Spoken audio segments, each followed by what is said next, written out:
me, Sister Girl Tuesday, back at it again with another video. And in this week's video, I'm showing you how to make what I like to call a super simple slider.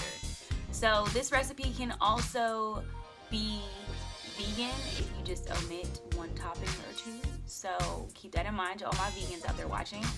But y'all, this recipe, so poppin'. Like, I had my homegirl come over for lunch and we thoroughly enjoyed these sliders. So if you want to see how I make them, just keep watching and don't forget to like, comment, share, and subscribe, and I'll see y'all next time.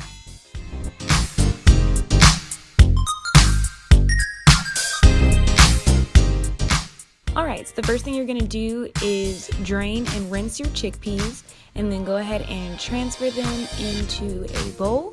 And to that, you'll add equal parts buffalo sauce and vegan mayonnaise. So I'm using 3 tablespoons of the buffalo sauce and then 3 tablespoons of some just mayo.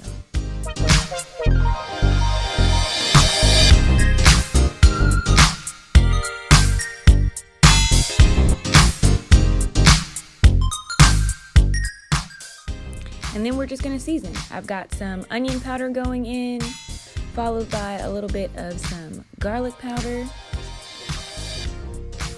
And then I've got some salt here.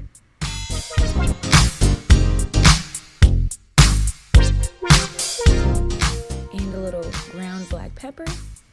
And now we are just going to go ahead and mix everything together with a fork and mash up our chickpeas. Now, if you want to follow how I did it in my tuna salad video, you can mash them up first and then add the other ingredients. It's completely up to you. Now to assemble our sliders, I've got some ranch dressing going on my potato buns, and I'm just going to spread that on there. You can use vegan ranch if you want to make this a completely vegan meal. And then I'm using some spinach, I've got some red onion and tomato, and then our buffalo mix, and then I just ate it with some chips, and y'all, it was so poppin'.